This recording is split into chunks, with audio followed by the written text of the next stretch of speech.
on there. Not on there.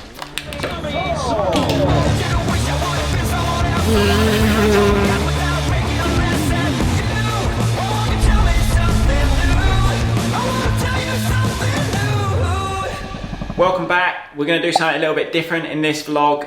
We're going to talk about my race bike from this year, the 2021 Honda. Some little tips that I can give you on setting your bike up, and everything I've got on this bike. We finally organised a ride day as well. That's at Apex on the 16th of October. And where can they find that, Ed? Underneath the description. Yeah, I was going to say 2 Pro 1 Slow. You can find it there on their Instagram or here, somewhere here. But yeah, so come on that. We're going to have Billy out. Ed's going to get on his bike, a few other friends, and there'll be food there, and hopefully a good day. It's a limited edition, limited spaces. Limited spaces, so book in because you can't just turn up on a day. But before then, I'll show you through the bike. So I'll start with some sponsors, what you can see the logos on the bike and what they are. The main sponsor on the bike is Crendon. They're a timber company. What they do is they make timber frames, but really fast. That's the fast track side of their business, so you can order a timber frame for a house. Muck off, products below. I've just polished my bike with that, so next time I get on it I'm going to slip off it, because I hate, one thing I don't like is when mechanics spray the side panels. You have no grip, which is again why we have that on the bike, because it's able to grip. So if you're at home, don't spray your bike with silicone spray, or you spray it under the mud guards, but don't spray it on top of stuff. Other sponsors, 09, they do our graphics. Honda, they give us the bikes. 4Power is Ryan Thorpe. He's a big part of the team and he does our engines. SMT is a Volvo distributor for the UK, so they bring all the machines in. Tough Sheet Building Products is building products, so quite simple. How am I getting on, Ed, alright? Yeah, you're doing well, mate. Twin Air is the air filters that we use on the bikes. Samco Sport is the hoses we use on the bike, water hose, Pro Pegs, the foot pegs, which is what we use. So on we'll go over that in a minute, but Southern RV Hire, Rock Oil, Dayfork Off-Road Centre, Adventure Centre. We'll start at the front of my bike. I use Bridgestone M59, which is a mid-soft tyre, and I use this everywhere. I've not changed, we've not put a different front tyre on since I signed for the team 2 years ago. So yeah, it is a mid-soft tyre, but we use it in the hard pack track, the sand track, and when it's intermediate, like right in stuff. So I can't fault this tyre. And it's a what, 8100, did you say, Ed?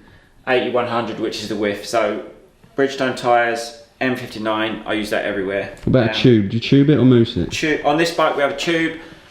On the race bikes we use a mousse, but I'm not sure what tubes we use, but I rarely get a flat with the tube.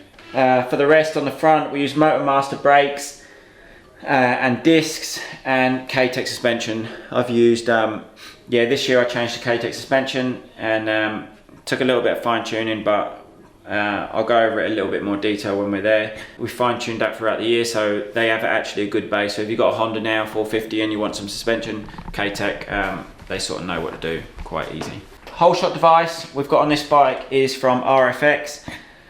You use a whole shot device in motocross now because the bikes are so fast. At our races we're starting off the mesh, but even so, if you're not on the mesh at a local club race, I still highly recommend using the start device, purely because, quite simply, as you open the throttle or drop the clutch, the rear dives down, the front gets high, and then you end up having to shut off to then bring the front down, open it back up, and with the start device, it just holds that front end down a little bit and it will drive you forward rather than the weight going to the back of the bike too much. The clamps on this, we've got extra clamps. They are the offset 22mm.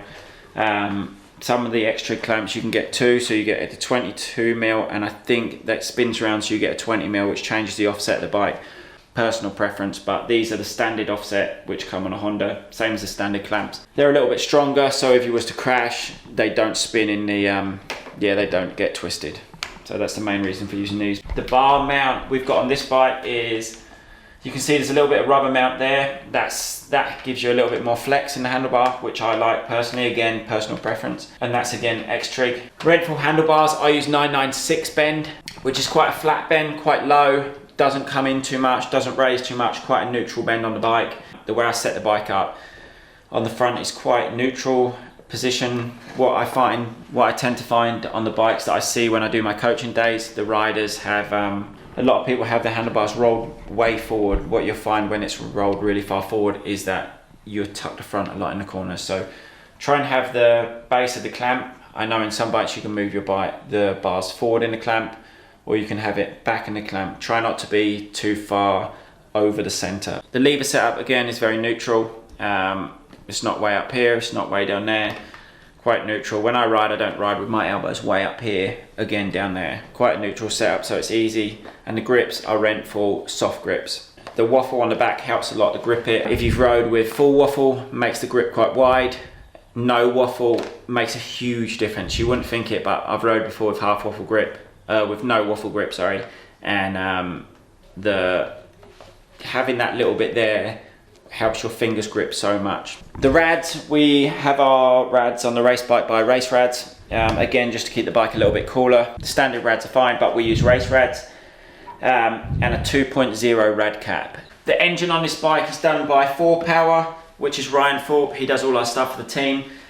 We don't change a huge amount with our engine. The 450s are obviously so fast already that it's not that you want more power. We just try to smoothen it out and make it a little bit more longer power in the gears, so you don't change gear as much. We played a little bit as well around with the gearing as well, but we don't do too much to the engine. A little bit of fine tuning by Ryan. We use Recluse clutches, but not the Recluse that you can obviously pull away in without using a clutch. We use the normal clutch mechanism.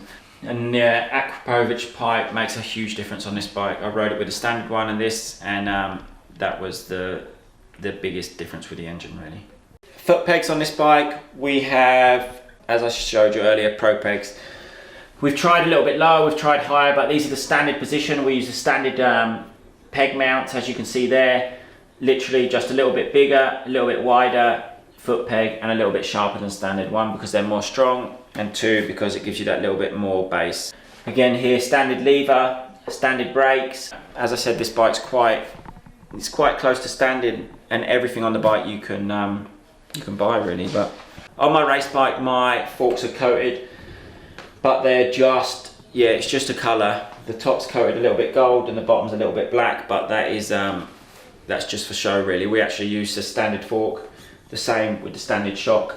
Yeah, the shock again is standard with a different spring, a different setup in there, but we're going to do some more detailed K-Tech videos soon on suspension tips, and that sort of thing. So coming around the back of the bike, Motormaster disc, Motormaster pads. On this bike we've got standard wheels. On the race bikes we use Talon wheels, purely just because they're that little bit stronger. But on the rear we've got Bridgestone Tire again, obviously because it's a team sponsor, but it's an X20R, which is again a mid-soft, but I use this tyre, even if it's like Blue Groove, I'll use this tyre in the races. The only time I'll change it is if I use a scoop tyre in the sand tracks, but the majority of the year we're using this.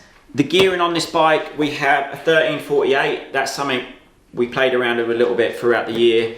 The last couple of rounds when I found we changed a little bit the sprockets, which is when we found this setup. So sprockets, something you play about with on the bike, whether you want the gears to rev longer or you want more bottom end power, you're obviously got a higher sprocket on the back. If you want more top end, like the gears to be longer, you'll go a lower sprocket on the back. Hopefully I've got that right. The seat covers, we use Blackbird seat covers, and a lot of questions that I get on the seat, or a lot of people, not really questions, just saying that that seat hump looks tragic. The reason I have the seat bump is purely because the bike's so fast that when I get on the power, and this seat cover itself is not actually that grippy, I want to get a grippier one for next season, but I slide back, and without that, when I get on the power outside out the turns, I slide so far back off the bike. So we got that.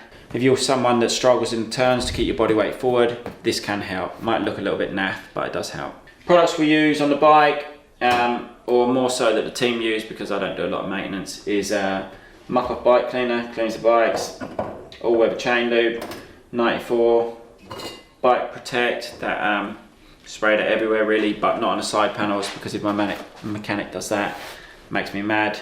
The main things if you're out riding and you don't really know how to set your bike up is to check the sag. We use 106 on this bike, most tracks. Sometimes we go to 108 if it's a little bit sandier, but normally 106. The forks and where you put the forks through the clamps also makes a big difference on the bike. So sand track I rode last, you have the forks flush. not on every single bike, but on this one, on the Honda, you have it flush. If you're on a harder pack track, you'll pull the forks through a little bit. Also, another thing on a bike that will make a huge difference is your throttle. Sometimes I'm on a coaching day, or I feel someone's bike, and the throttle is so, if the throttle's so heavy, it's you're just going to struggle. Having a heavy throttle just makes the characteristics of the bike feel terrible straight away. So clean your throttle tube, because it will make a huge difference, especially on a bike that's not brand new or is a couple of years old. Cleaning that will make your bike feel like a dream compared to having a heavy throttle. You're asking a man that don't know a lot in this, and I'm trying to do a little bit of research, use my head a bit. I phoned my mechanic before this to ask some questions, but I know how I want my bike to feel, and I can do it. But yeah, the main thing for a rider that's obviously not going to go get their engine tuned and do too much is the basic setup on a bike, which I've just gone through with bars, suspension. If it's sandy, pull them through. If it's hard, drop them back up in the clamps. So that's that really. That's my 450 Honda 2021 model, which I won the British Championship on. So just a little video, different to normal, to try and talk you through a little bit of setup and how you can improve your bikes at home. So hope you enjoyed it. Like, subscribe, tell your mates.